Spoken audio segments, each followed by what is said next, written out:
Sữa nó tụi giờ chắc tôi một tọt té nè cái tôi một sai té theo tôi một sai ở bên tụi nhà cái cũng yêu đó tọt té thế nè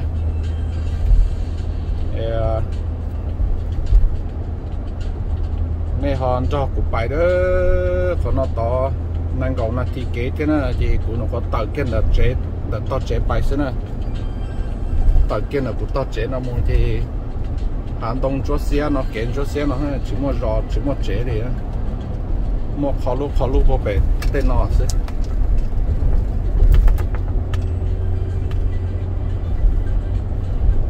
tạo kia tạo cũng to chế chỉ trong này tạo cái country cho chơi nữa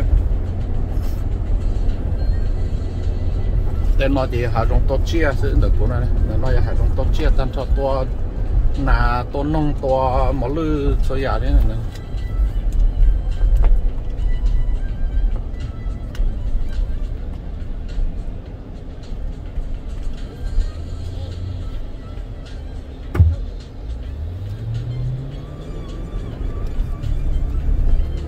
我先得咗個冇特地啦，冇特地，nó lọt na to ở bên mỏ nó chỉ trong bài tọt tê lên chị nó chắn đâu cũng chỉ là bài nè bài sai sen tròn chúa một lấy chạy bên thôn tròn luôn các bên thôn tròn sẽ đi vào tàu gì đó sẽ đi vào tàu gì theo một lượt bỏ nó tàu nó một lượt lọt tọt tê hàng ta nữa giờ để nhỏ thì dán tôi cá trên xe nhưng rõ to anh sẽ ít mỏ nó to ở bên tu này nè thì cái chỗ nó chỉ là tàu ra chạy to chia chỉ là chỉ bút to chia đi nè chỉ bút to chia đi trong qua lu giờ lu chua lì vẫn thi cầu gì nó mà là cái bút to nè cái bút to một lư bút to một lư thì sẽ số nắng tàu to sẽ là tàu bút số phỏ to nè nhớ nó bên tây chơi mình cán nên cho cụ bài nữa tên nó mà mua lư tên thầu có lò nó dài nó cây kia mà mua lư la kia nó hàng nữa nó để nó mà mua lư la kia tông để chế cho mua lư la ta li mua lư chống nữa bài cái to to tết cho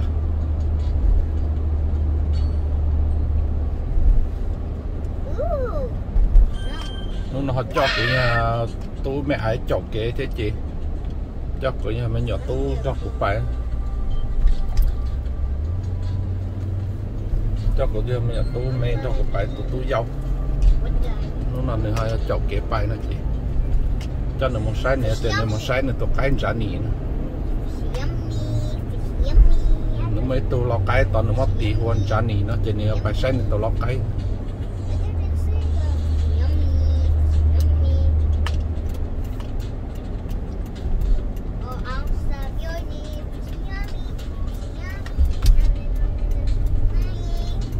lọt kìa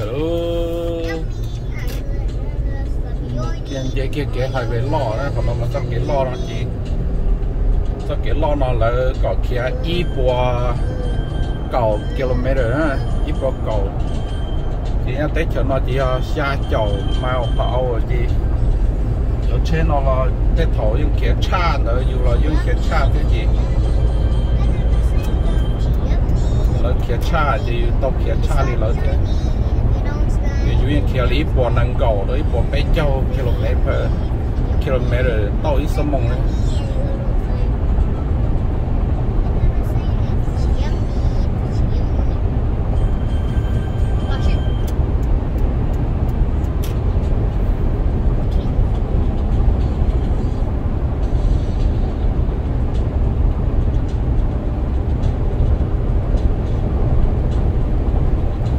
để cho chị cụ thay mẹ nó cho lo nó sẽ chị nó tỏ chị cụ chỉ thay nữa một cho tỏ tê nó chị mà nó thay đua nó họ thì xe cho trong theo bài họ nó bé năng ngọn là thì kế cái chuyện xe thay là xe nè nó là tỏ sai cho bên tê này chị thay kế tao kế sẽ chị cho nên nó là sai để cụ một bên tê nữa cho tỏ chơi cho nó chỉ hộp lại chỉ cho mộtตัวnó còn nó bỏ cho một gì nữa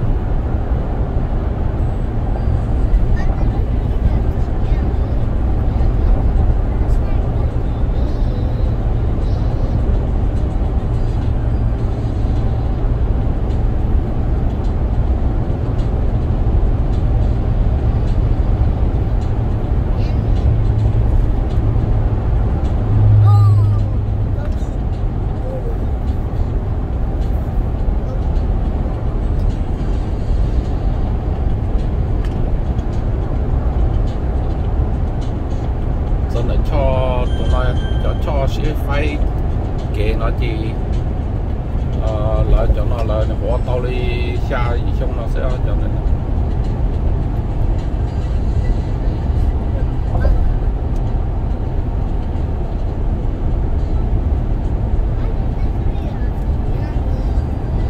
cho nó cái cho ta la mình cả nhá cái cho nó cho ta la thì không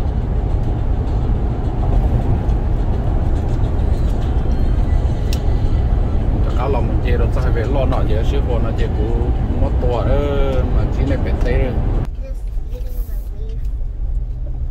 cho tọt tê đó ta tọt cam họ tê ô nó nói giờ như người ta tôi kể thò lo cho tuổi thế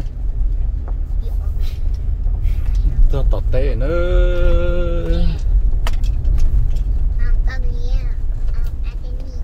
là chọn qua rồi giờ là tới tọt tê nó tươi ta áp chế họ dù cho chuyện qua nó chế tốt cho tọt té chế tôi cho mong tờ có mong nó tôi ăn chế nữa họ nói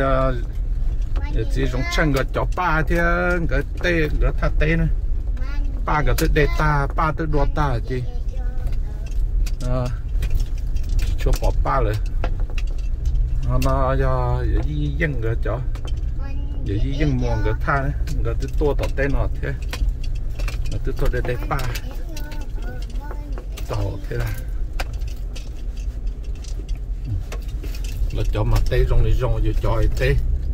chỉ trong này là cho đó là cho bắt cứ lo là cho bắt cứ chơi cho phải sát cái nó tàu lúc chuyện ok and you check the chickens.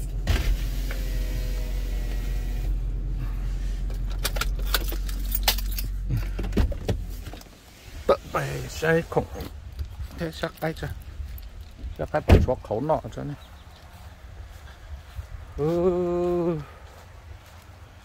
lo na đó nó là bỏ được cái trong chả liền luôn ô chả này sắp bỏ lo chứ gì giờ mình nhớ bỏ số ta cái on cổ bơ luôn nó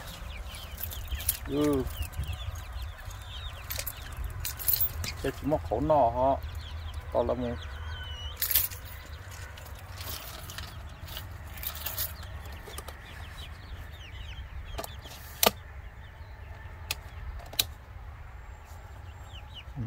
cho mình nhập cái chỗ nhóc to ho cho cái lo chỉ là nhóc nó ô trái chỉ trái to cho nó sẽ khi là nhóc nó họ tung toอยู่ตาเด้อcái baoอยู่ตาđi to cho nó sẽ gì cứ là nhóc nó họ tung này rau mỏ to là tôi chữ to là nó chả nó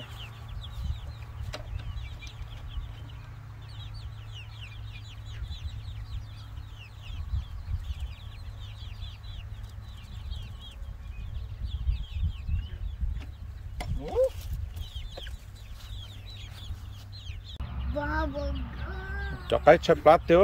to luôn nó chứ lớn nó khó hơn chỉ hơn đi sao lại tóc khó tan thôi nữa ta khó chứ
cá khó cú cái đó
Ah, shit.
Hey, don't go over there.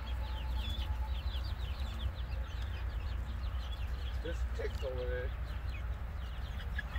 Yeah?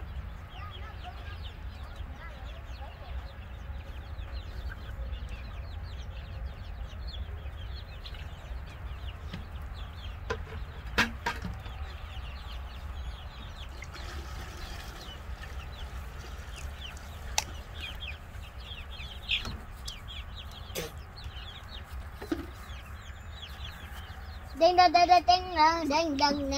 dong ding ding dong ding dong ding ding dong ding dong dong ding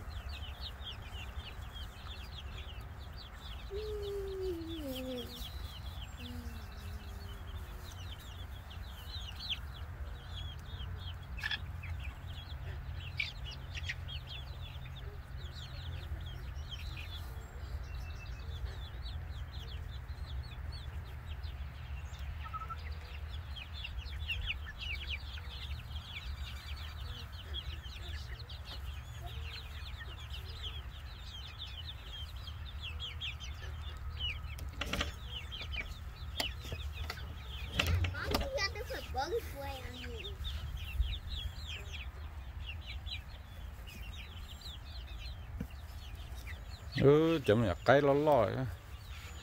chặt cái chỉ tư trong hộp ly chậm nó cho lo chỉ tư trong hộp ly hả cho đỡ lo nó chỉ tư cho đỡ thế chọn đúng này tư trong hộp ly á họ chậm nhặt cái cho tí nó mà tí cho lo cái lia sư du xe có chia có lo hả nhiều tiền là hết chó ấy nếu như chơi trống á cho tí nó mà nếu như chiều cho nó nếu chơi trống nên năng có bao tu được gì chó lo nó thầu chỉ tôm bò đánh dây cho nó sáu lúa lơ mê nó đôi chị chó lo nó ya cho là các cô sẽ chờ là ya một hộ chờ là muốn chó mê hộ tỏ chị muốn không chụp bữa chó mê nó mỏ chị bé một trẻ tỏ nó tốt cho chị mua ở tung cậu đủ lo nó một hộ chỉ muốn chó mê tỏ chị mua lại chuột tua chi tu được này tu mua lại cho họ tua chi tu tua gì tu được tăng cho mình có sẽ tất cả một thất than này rồi nhé để mua cho mẹ chịu tua gì tu gì cũng giờ chỉ xét được theo chỉ sẽ có theo tôi đại nên tại sống bao rồi chị cho nó lại theo đi cao một số lá họ lại cho mình nhập cái là theo đi nó tàu lại nhớ tàu lại họ cho nó lo theo một tàu lại thôi cho lo nó lại trong chỉ là nó hắn tại sao chỉ là xa tàu nó nhỏ đó nó là gì cũng mà là một chia nhỏ là to lớn đó lắng khi nhỏ hơn cho nó cơ họ nó thấy nhỏ chót xe tại sao nó những to tàu nhỏ này dễ nhỏ cho cái sống nhỏ to lớn nó đấy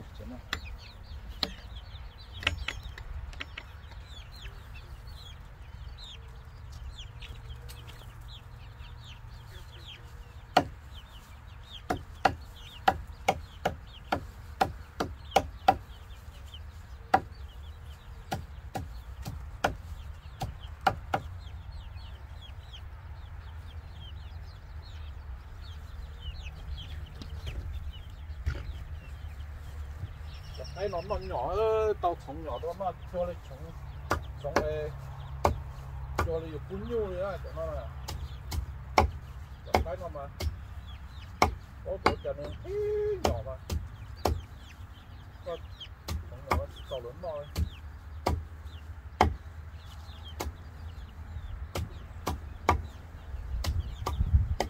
nhỏ cái rau mà lại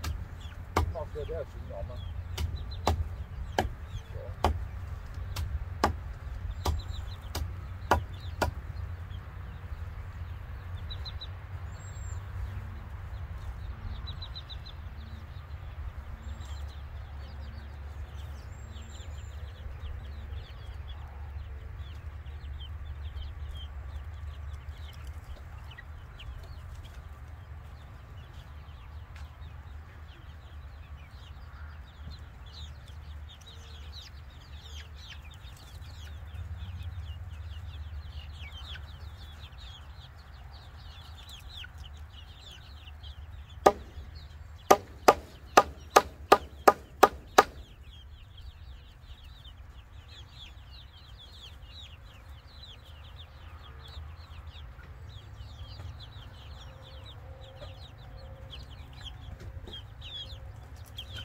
cho nó sẽ trở nên cái bọt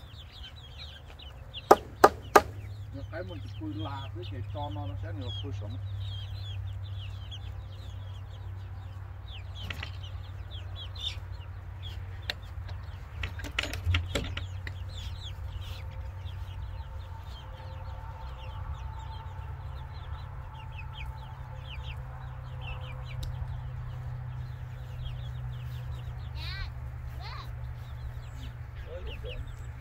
Look what I did. And look. Look, I did this.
đây rau chó là rau lớn nó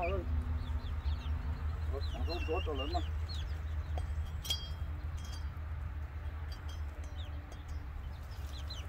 đấy nó chở nó rau chó này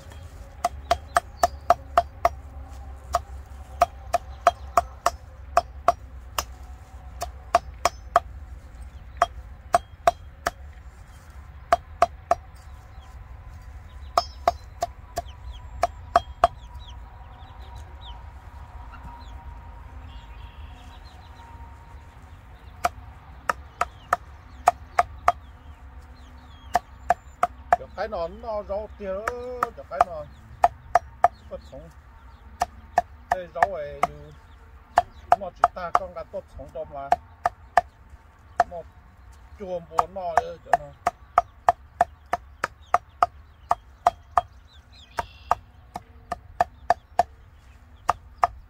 我那能找东这了，老是这些不手机了嘛，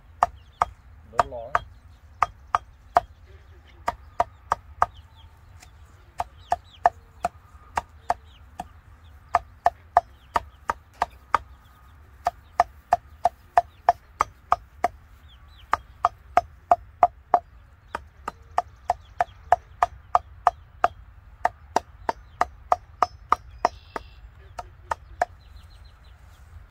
Dad, what are you doing? Are you making like the? Are you making the mole guys like a kind of one of the leaves? Yeah, See, I can rau to the little chicken. I Chấm nhỏ cái xịt trắng nọ thôi chứ. mà nói chứ gì?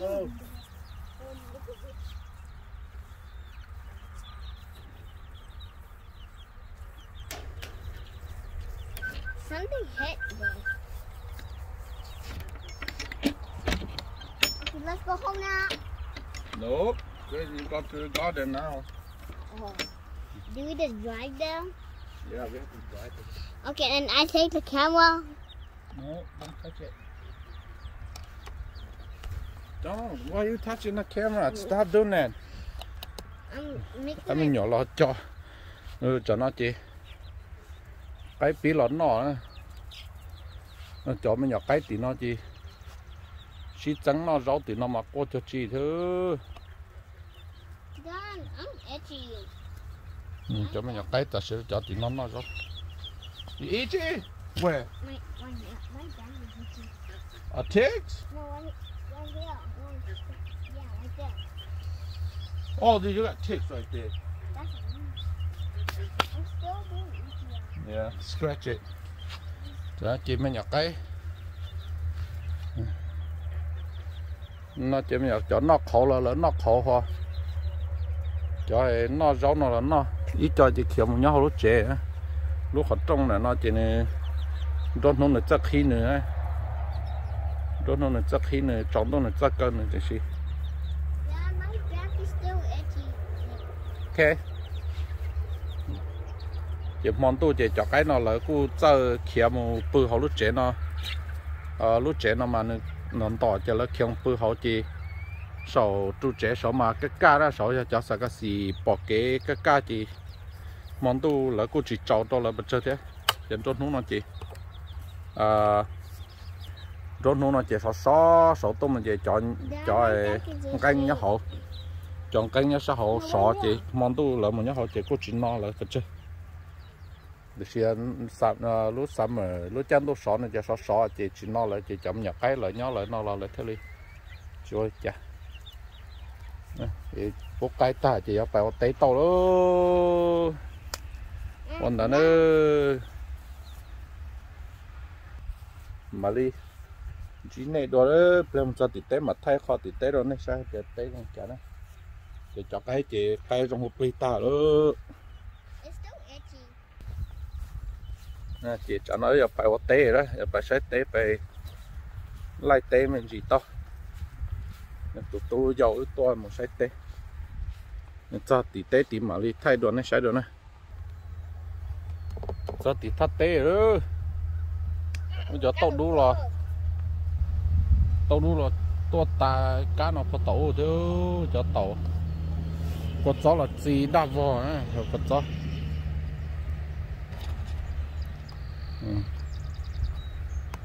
có cháu là chỉ đa vò thế đấy cho nó có cháu chữ hà thế nào tí cho có cháu chữ hà thế chị con nó thầu trên chỗ nó chữ chế tên đó xứ nói nhưng chữ hà chỉ thêm chữ hà liền ha ở chấm play làm play đầu tư ta thì thế đó để gì công dân chúa sát tao nó tới ở tông thua nữa họ cùng nó mà nó còn thua nó mà tôn thua chỉ lo nát kia các một chế rồi sao tao on nó nào là on nó để tôn thua chỉ lo nát kia các một chế gì chúa không sát tao họ cho bó cứ sợ ta đó cho bó cứ lò này cho bó cứ lò tao nó sợ ta đó sợ ta chứ tớ nha giờ ô bò rồi thế còn đó nữa giờ của bạn thua play mình chỉ đó bạn thua play có cho phá chỉ lo na tao nó sẽ nhỏ đã các tuần cho xíu giờ tao thua đồ của tao của giờ là na nó sẽ nhỏ chút xíu